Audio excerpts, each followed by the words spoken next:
Hello everyone, welcome back. तो US ने sanctions impose करे हैं एक इंडियन कंपनी पर क्योंकि उन्होंने ईरान से ऑयल डील्स करी हैं।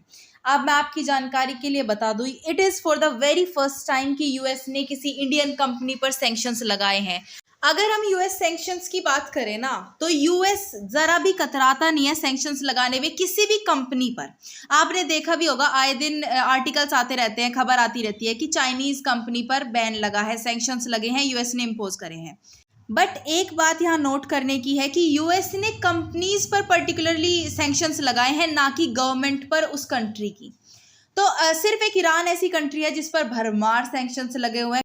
ईरान के केस में तो यूएस ने कोई सैंक्शंस नहीं छोड़े होंगे जो लगाए हैं। यूएन के सारे सैंक्शंस लगे हुए हैं, यूरोपियन यूनियन, इवन एफएटीएफ की ब्लैक लिस्ट में आता है ईरान। अब इंडियन कंपनी पर सैंक्शंस क्यों लगे हैं और कौन कौन सी कंपनीज है जिन पर सैंक्शंस लगे हैं और इन सैंक्शंस से क्या फर्क पड़ता है, हम वो सब डिस्कस करेंगे। So let's get started. देखो, अगेन मैं हाईलाइट करना चाहूंगी, it is for the very first time कि यूएस ने किसी इंडियन कंपनी पर सैंक्शंस लगाए हैं। आपने देखा भी होगा, हमने रशिया के साथ ट्रेड करा है ऑयल का।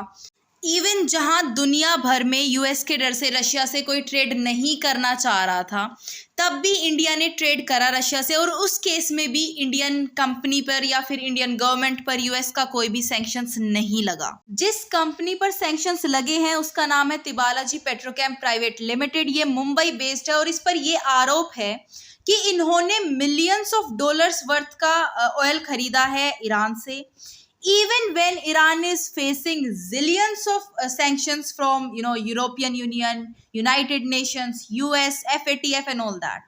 अब तिबाला जी एक केमिकल की कंपनी है और ये क्रूड ऑयल लेती है और बेसिकली उनको केमिकल बनाने में यूज करती है। अब इस केस में ये बोला जा रहा है कि ये प्रोडक्ट्स फिर उन्होंने शिप करे हैं चाइना को आगे। अब क्वेश्चन ये उठेगा कि जब चाइना को शिप करे हैं आगे, तो चाइना वाली कंपनी जिसने भी खरीदे हैं उस पर भी सैंक्शंस लगने चाहिए, तो बिल्कुल उस पर भी सैंक्शंस लगे हैं। और चाइना की तो ऐसी आपको ढेरों कंपनीज मिल जाएंगी जिन पर यूएस सैंक्शंस है क्योंकि उन्होंने ईरान से ऑयल डील कर रखी है। अच्छा, आपको पता होगा स्टार्टिंग में जब सैंक्शंस लगे थे ईरान पर, तब चाइना ने भी मना कर दिया था कि हम भी ट्रेड नहीं करेंगे ईरान के साथ, लेकिन कुछ दिनों बाद ही चाइना ने ईरान से ट्रेड शुरू कर दिया था ऑयल का, और जिसकी वजह से जो भी कंपनी कर रही थी वो डील, उन पर भी सैंक्शंस लगा दिए थे यूएस ने। लेकिन चाइना को इस चीज से जरा भी फर्क नहीं पड़ता है, क्योंकि वो आपको आगे पता चलेगा फर्क क्यों नहीं पड़ता है। पर अगर मैं इंडिया की बात करूं तो इंडिया ने सैंक्शंस के बाद ऑयल ट्रेड नहीं करा है ईरान से।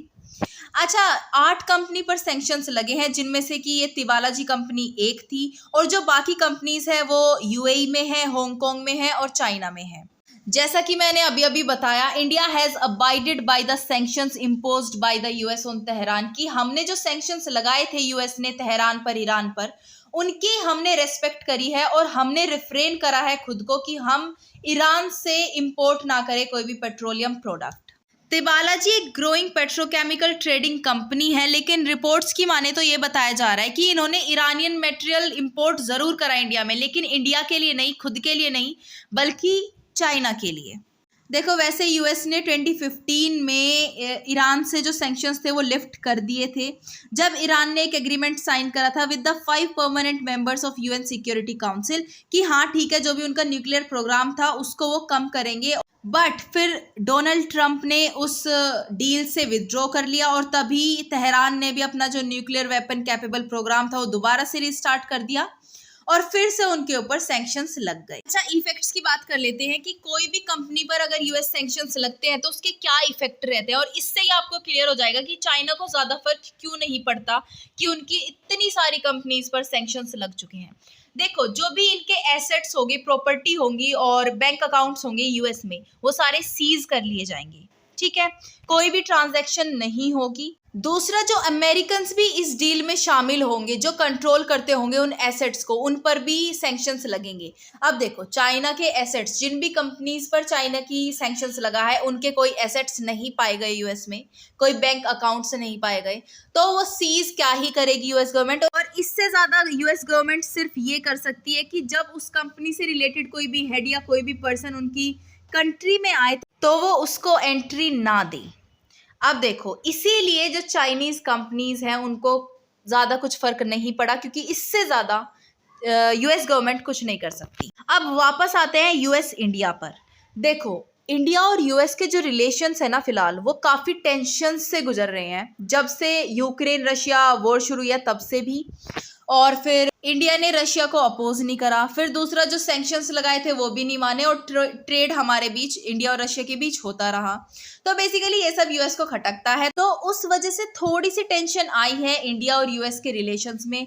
और ऊपर से क्या हुआ कि अभी जब जयशंकर जी गए थे अमेरिका में, तो उन्होंने अमेरिका को बेसिकली सीधा सीधा बोल दिया कि हमें ये चीज़ें आपकी पसंद नहीं है। उन्होंने अमेरिकन मीडिया के बारे में भी बोला कि वो बायस्ड है। उन्होंने ये भी बोला कि F-16 जो आपने सस्टेनेंस पैकेज दिया है पाकिस्तान को, उससे आप किसी को बेवकूफ़ नहीं बना सकते।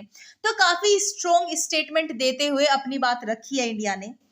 लेकिन फिर जयशंकर जी ने ये भी बोला कि I am very bullish about ties between India and US. Bullish का मतलब होता है होपफुल कि कुछ अच्छा होगा, स्ट्रॉन्ग होएगा।